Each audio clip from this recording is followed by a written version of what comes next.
First of all, I want to thank everybody for coming on such a terrible, cold, windy day, but it's really important that we do. I'm Fionnuala, I'm the chairperson of the Lough Keepers.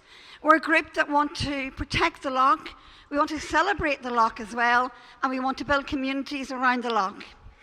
It's sad that we're here today because recently we were told by Warrenpoint Harbour Authority that they'd resolved the issue of the smell. But obviously we living with it know that they haven't. So it's time for us to keep the pressure on to try and get rid of the smell on the harbour. And that may mean the harbour having to negotiate more with Regen or getting rid of Regen. I'm not sure which. But I know I don't want to live with the smell anymore, and I'm sure you don't either. So we're going to walk. We have to walk on the footpath because we're only insured to walk on the footpath. So we want everybody to stay there. We're going to have these people spray because that's representing the fact that we get sprayed every day with stuff from the harbour by Regen, and this is only water. This isn't toxic. It won't do you any harm, but it is to represent what happens to us. I love the banners. The banners are great. The clothes pegs are great because, of course, your clothes get affected by it. So I'm going to introduce you now to Declan, who's from Eco Justice, and he's going to talk about the rights of workers as well in the harbour. Okay. Thank you. No, it's fine. So good afternoon, thanks for coming. So if you've ever walked past or driven by this port, you know the smell better than most. It's pungent, it's a smell that something is wrong, but the odour itself isn't just a nuisance, it's the smell of injustice and the way in which this community is being treated. It's a smell that workers, local community and neighbours are forced to endure, the hazardous conditions while the corporate interests profit. So we're talking about men and women that are facing it day in, day out. And the workers need to have a safe and livable working space, as well as the local people as well.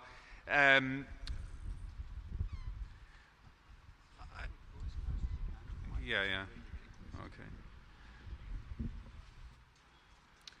So I think it's not just the case of what's happening in the immediate smell, it's also the case of what needs to happen as a just transition for workers and for communities here.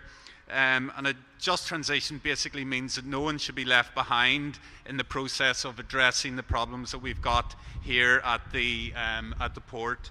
So I think that in terms of leaving nobody behind, it means that workers need to be retrained with better, more sustainable jobs, and not jobs that are creating a stink that people are enduring here. So basically, I think workers need to have dignity in their workplaces, they need to have support from the local community, and whenever the just transition that we want to see takes place, I think it's going to be backed up by the community for the workers that have helped bring prosperity to the town. Thank you.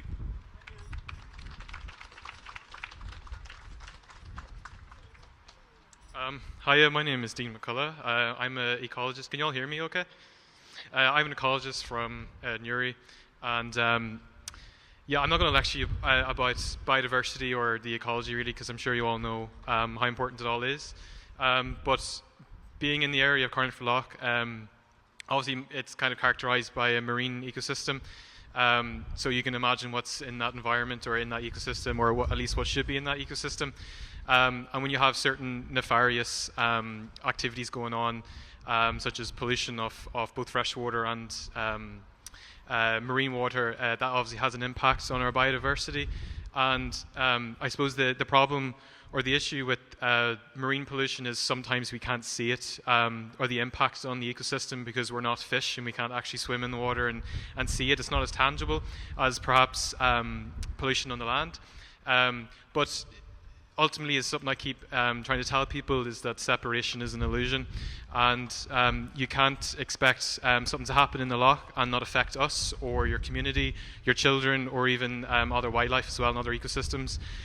We have many designations which unfortunately aren't respected all the time, like SSEs, ASSIs. We have multiple, and the Carlingford Lough has many of these designations, and I think we all would like to think that those things are actually upheld and respected in environmental legislation, and that industry, both public and private, actually adheres to the legislation that's in place. And that ultimately benefits all of us, not just yourselves and your immediate family, but your community as well, and the biodiversity, which for me is vital. So it's not just about kind of the improvement of ecosystems and ecological restoration, but also the ecologies of humans and human communities and our kind of social network. They're all they're all connected. So I haven't prepared anything, so that was completely off the hook. But yeah, thank you. Just before we head off, Colm's going to sing us a song about the smell, okay? And then we're going to head off down to the harbour gates, and we're going to present an award. Have you got the award, Colm? We're going to present an award to Regen, okay? Yeah, have you got the award? We think this is a very good award. They've got loads of awards this year, and they can add this to their awards. Okay? Yeah.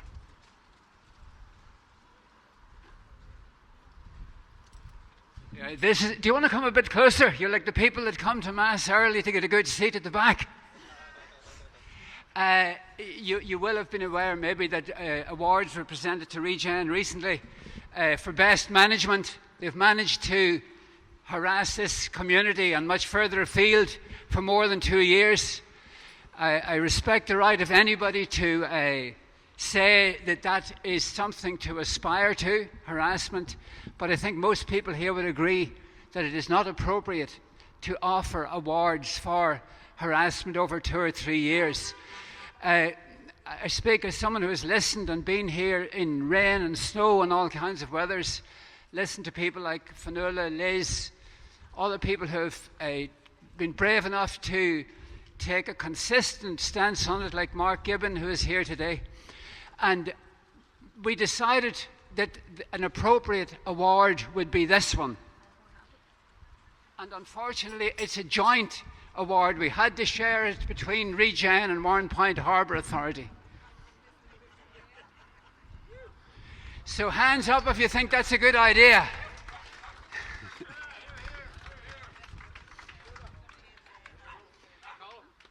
Yeah. You may have noticed some spraying going on earlier on. It's a symbolic spray we're putting up. It's 95% water, and the other 5% is water as well. The problem is they're spraying down here in the port for the last 2.5 years a chemical over which there is some doubt the nature of what it is. So we thought there's something very aggressive about spraying a neighbourhood with chemicals. Some of you may remember the civil rights movement. I think the right to a vote is very important, but the right to breathe is probably much more important. So we will be spraying down the road as well at the entrance to the port.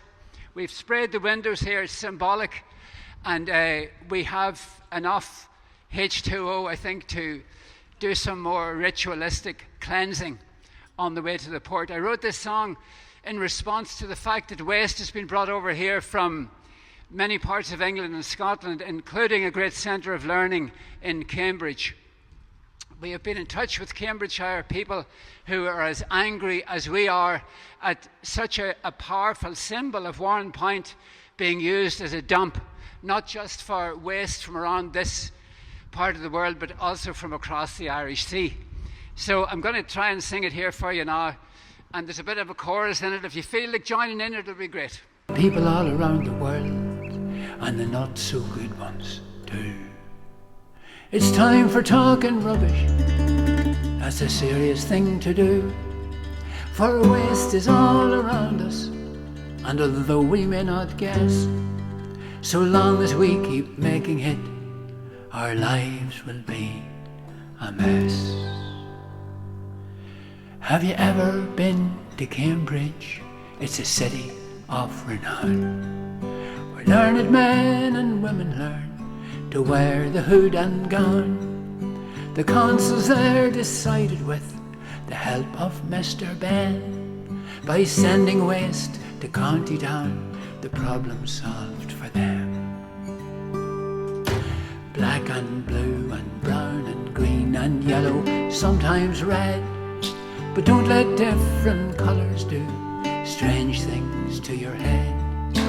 Every bin is holding in our rubbish all the same, and if it buries us one day, we've just ourselves to blame. But what's the use of learning if you cannot comprehend that throwing rubbish somewhere else does not achieve the end? 400 miles by land and sea, sustainable be damned. Would you store leaking rubbish all along the River Cam? Waste's a burning issue, and it's growing hotter still. It's on our minds, it's on our roads, our rivers and landfill. River Cam to Clanroy Banks, who will sort the fee? If waste was sorted half as well, it wouldn't cross the sea. Black and blue and brown and green and yellow, sometimes red, but don't let different colours do strange things to your head. Every bin is holding in our rubbish all the same, and if it buries us one day, we've just ourselves to blame. But people here in Warrenpoint have had enough and more of stinking waste being stacked along this lovely morn shore, while silent politicians' heads are buried in the sand. It's to the street we'll take our feet to give our land a hand. So learn in Cambridge councillors and in other places too, you may have found an option that you think is best for you. But what's the best for all the rest in Down or anywhere? Westminster's only down the road. Send your rubbish there. And black and blue and brown and green and yellow, sometimes red, but don't let different colours do strange things to your head. Every bin is holding in our rubbish all the same, and if it buries us one day, we've just ourselves to blame. If it buries us one day, we've just ourselves to blame.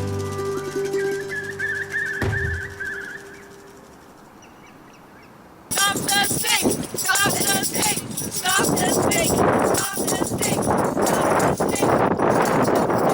the stink! Chatting to different people along the way, just met up with John Farrell, who cycles these parts and has some interesting things to say about the whole situation here.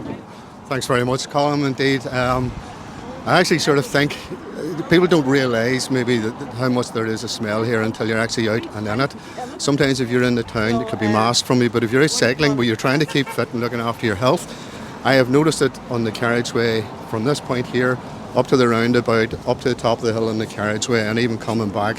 We've just passed the fire station as a reference point for people listening. Yeah, and what actually happens is that it has actually caught me in the back of the throat.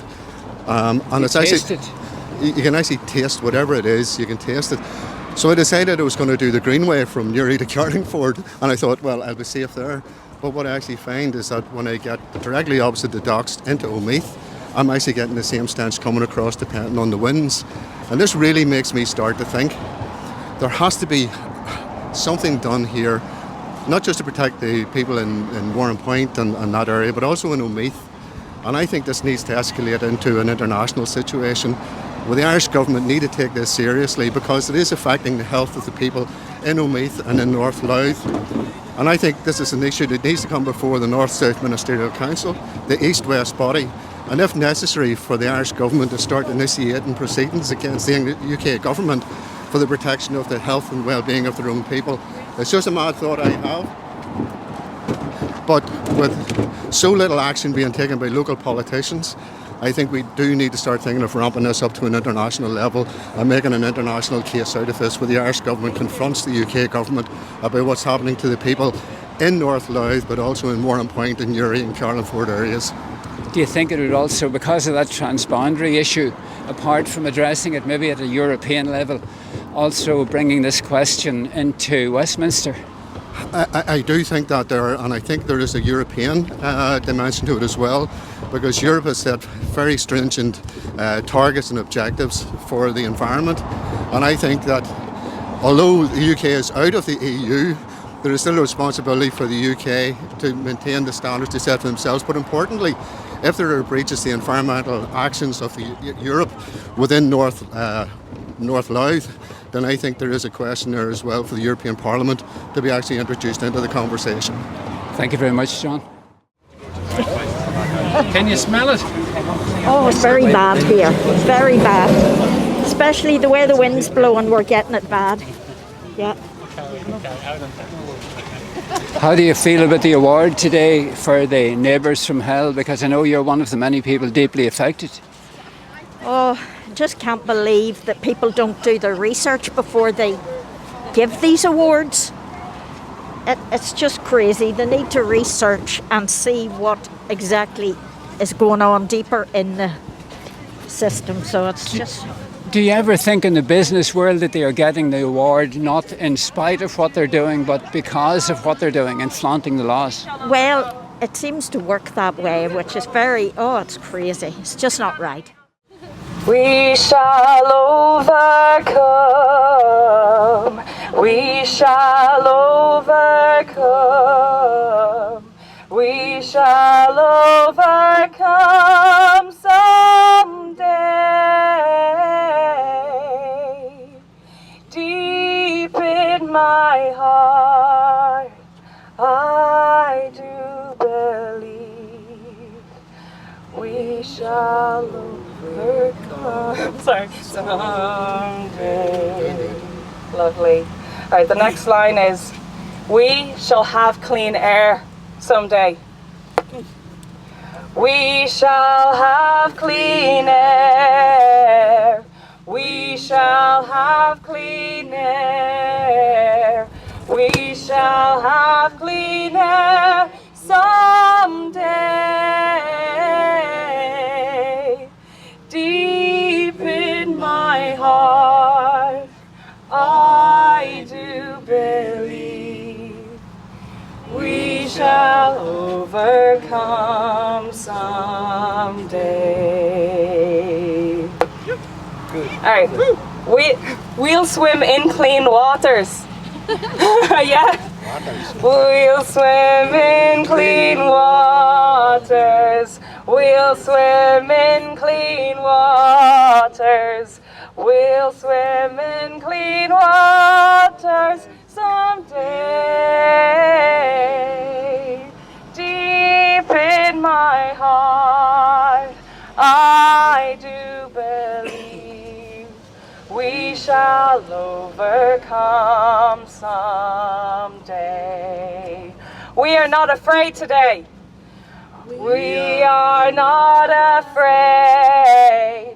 We are not afraid. We are not afraid today. Deep in my heart, I do believe we shall overcome someday. We shall raise our voice. We shall raise one voice. We shall raise one voice. We shall raise one voice. We shall raise one voice today. Deep in my heart, I do believe we shall shall overcome someday. We shall overcome. We shall overcome. Everyone. We shall overcome. We shall overcome someday. Oh, deep in my heart, I do believe we shall overcome someday. Woo! Thank you, everyone! So when you speak of neighbours from hell, well, I am a neighbour from hell. Well, you're affected as one, I think. Colin, I just live directly across from it, and it's just 24 hours. It's either the noise or the smell or the flies and the rats. It's just a constant chaos.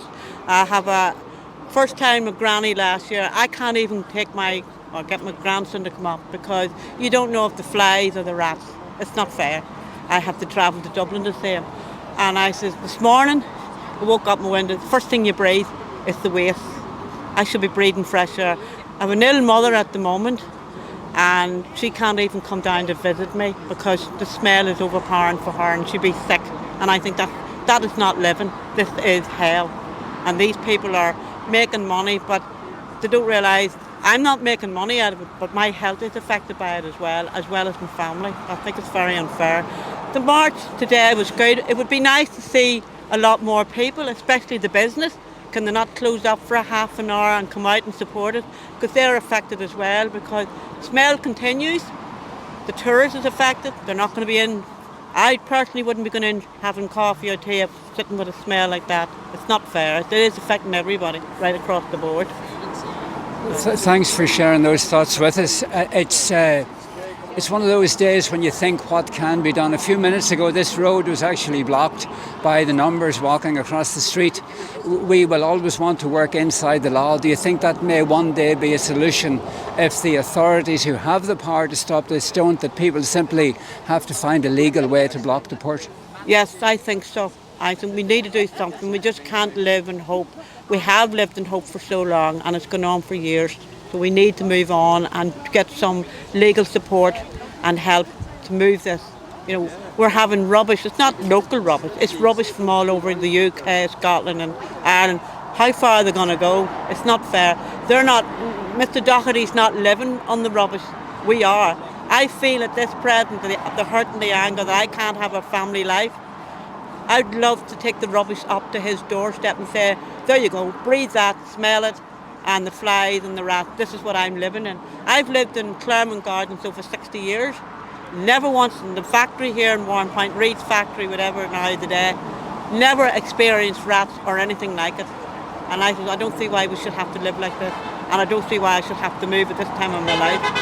Well, thank you for putting that so clearly. Since it's a joint award, not only for Regen but also Warrenpoint Harbour Authority, because after all, this doesn't work without Warrenpoint Harbour Authority's consent. Shall we hold this up just so that we can celebrate the award appropriately? And I am the neighbours from hell to present this to the Regen and the WHA. That's all I can say. We are neighbours, my neighbours from hell.